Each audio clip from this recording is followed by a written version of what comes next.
this kind of transformation. Tiffin box, ওফ কি nostalgic একটা ব্যাপার না? ছোটোবেলায় আমাদের প্রত্যেকে যেমন একটা টিফিনে পছন্দের খাবার থাকতো, ঠিক তেমনই একটা নির্দিষ্ট টিফিন বক্সও থাকতো, যেটা আমাদের খুব প্রিয়।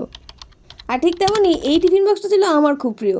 তাই ঢাকনার গ্রিপটা লুজ হয়ে যাওয়া সত্ত্বেও এটাকে যত্ন করে রেখে দেওয়া হয়েছিল, এবং কোনো ক্রমে এটা আজকে আমার হাতে পড়ে যায়। আর আমিও ভাবলাম অপারেশন না করে তো এটাকে ছাড়াই যাবে না, তাই প্রথমে এটাকে পরিষ্কার করে নিয়েছিলাম। তবে কাহানিমের টুইস্ট কোথায় জানো? আমি কিন্তু ঢাকনার উপরে ডাইরেক্ট কালার করিনি, কারণ ঢাকনার উপরে বেশ কয়েকটা স্ক্র্যাচ মার্কস ছিল, তাই আমি প্লাস্টার প্যারিস, গ্লু আর কালার দিয়ে একটা পেস্ট বানিয়ে ওর ওপর কভার করে দিয়েছিলাম। তারপরে আর কি ওভারনাইট ড্রাই করে নিয়েছিলাম। আর বডিটার জন্য চুজ করেছিলাম ভাইব্রেন্ট রেড কালার, যার উপরে আমি ছোটো বড়ো হোয়াইট ডটস বানিয়ে দিয়েছিলাম। যেহেতু এটা করে আর খাবার নিয়ে যাওয়া যাবে না, তাই ভেতরটাও আমি কালার করেছিলাম গ্রিন কালার দিয়ে। আর না এটাকে আমি এরকম প্লেন ছেড়ে দিই। আর আমি এর উপর বানিয়েছিলাম এই কিউট কিউট তরমুজ।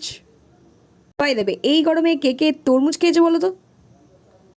And this is the final look. আইডিয়াটা ভালো লাগলে please share, follow and subscribe my channel. And hit the like button to motivate me. Ta-da!